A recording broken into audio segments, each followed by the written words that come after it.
स्वामी जी, आज हम देख रहे हैं कि बहुत से धर्मगुरु, बहुत सी बातें, बहुत से हमारे जो है धार्मिक ग्रंथ, बहुत से रिचुअल्स, बहुत से पूजा पाठ व्यक्ति लंबे लंबे समय से करता आ रहा है और समूह के अंदर कर रहा है, और जो साधु संत हैं वो बता भी रहे हैं, द्रव्य क्रिया वगैरह सब बता रहे हैं, लेकिन उसके बाद भी उनको मुक्ति मिलनी चाहिए, सुख मिलना चाहिए, आनंद मिलना चाहिए, वो नहीं मिलता है। ऐसा लग रहा है कि मात्र ये जो किया जा रहा है धार्मिक रूप के अंदर, तो ये औपचारिकता नज़र आ रही है, एक अच्छे चिंतक व्यक्ति के लिए औपचारिकता नज़र आ रही है।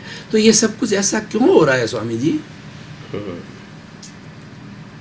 सबसे पहली बात यह है कि आम जनता है, वो आम जनता ये दुनिया की वास्तविकता, जीवन की वास्तविकता नहीं जानती है, और जो धर्मगुरु उनको बताते हैं शास्त्रों के मुताबिक वही बातें वो सुनते हैं, वही बातों का अनुसरण करते हैं।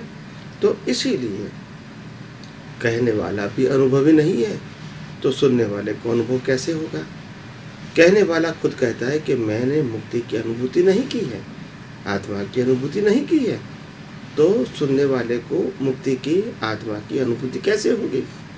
कहने वाला समझता है कि मैं हर प्रकार के टेंशन से मुक्त हूँ, ऐसा मैं नहीं कह सकता हूँ, तो सुनने वाला टेंशन से मुक्त कैसे हो सकता है?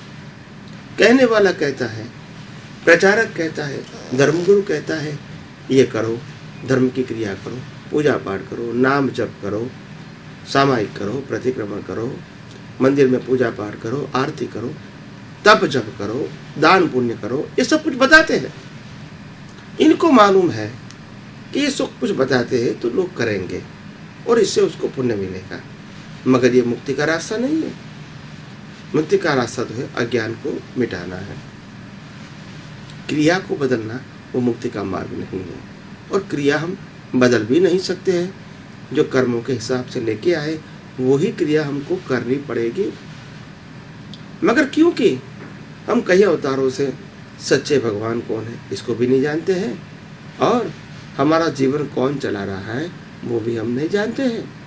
और इसीलिए कई लोग मेरे को खुद को प्रश्न करते हैं सत्संग के अंदर कि स्वामी जी, मैं कई सालों से भगवान राम को, भगवान कृष्ण को, भगवान महावीर को, भगवान शिव को, ऐसे बहुत सारे भगवान को मैं अलग अलग व्यक्ति मानती है, उनकी पूजा पाठ करती है और उनकी श्रद्धा से उनका जीवन चलता है, और कई अवतारों से ऐसे महान पुरुषों को मान के अपना जीवन व्यतीत करते हैं। तो इतना सारा समय भगवान के नाम पे पूजा पाठ करके, सेवा पूजा करके, फल फूल चढ़ा के, पैसा खर्च करके करने के बावजूद भी न कभी भगवान प्रत्यक्ष होते हैं और न कभी भगवान उनके साथ बात करते हैं।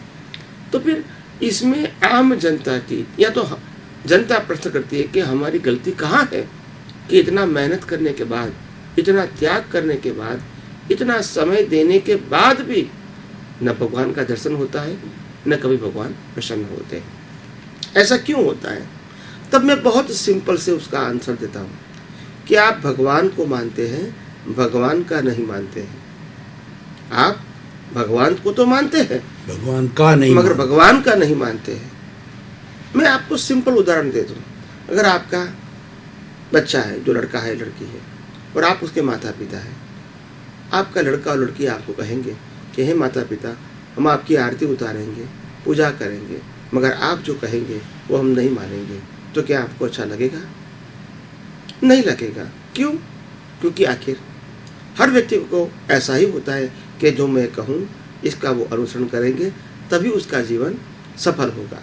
तो ऐसे मुक्त पुरुष, ज्ञानी पुरुष, अनुभवी पुरुष वो ही कहना चाहते हैं कि मैंने जो किया वो आपको नहीं करना है, मैं जो कह रहा हूँ वो आपको करना है। तो इसीलिए जीवन के अंदर हम भगवान को मानते हैं, भगवान का नहीं मानते हैं। तो जीवन में परमात्मा, मुक्त पुरुष, ज्ञानी पुरुष, जैसे राम हो गए, कृष्ण हो गए, महावीर हो गए, ऐसे मुक्त पुरुष ने क्या कहा है कि हे इंसान, तू इंसान नहीं है, तू परमात्मा है।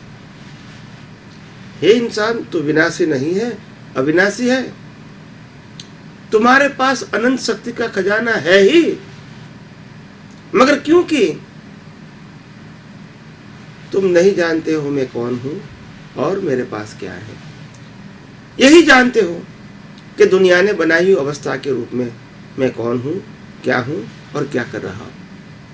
तो ये अज्ञानता के बस हम अपना जीवन व्यतीत करते हैं। इसीलिए हर क्षण मुक्त होने के बावजूद, अनंत शक्ति वाला होने के बावजूद, अनंत सुख वाला होने के बावजूद भी हम मुक्तता का, सुख का और शक्ति का अनुभव नहीं कर सकते हैं।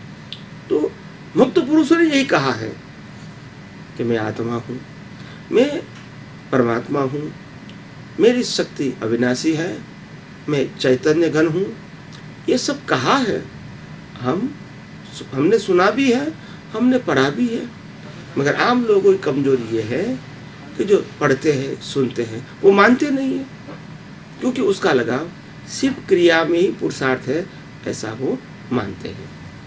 इसीलिए हम जब शास्त्रों में भी पढ़ते हैं और गुरुजनों द्वारा भी सुनते हैं कि मैं अनंत शक्ति वाला हूँ, मैं अविनाशी हूँ, मैं अनंत सुख वाला हूँ, मैं अनंत ज्ञान वाला हूँ, मैं अनंत दर्शन वाला हूँ, मैं चैतन्य घन ऐसा शुद्धात्मा हूँ, ऐसा हम बोलते हैं, पढ़ते हैं, मगर मानते नहीं है। क्योंकि ये बोलने के बावजूद, हर रोज बोलने के बावजूद भी कोई प्रकार की दिक्कत आ जाती है, तब मूर्ति या फोटो के पास शक्ति मांगते हैं। इसका मतलब ये हो गया कि आप जो बोलते हैं, पढ़ते हैं, वो मानते नहीं है। अभी आप समझो, आप बोलते हैं, पढ़ते हैं, मानते नहीं है, फल कैसे मिलेगा? तो कहने का मतलब है, जो मुक्त पुरुषों ने अनुभव किया है और अनुभव के माध्यम से जो बताया है, पहले उसको मानो और मानने के बाद इनको प्रयोग में रखो, तभी आप मुक्ति की ओर आगे बढ़ सकते हो। और यही मुक्ति का मार्ग है।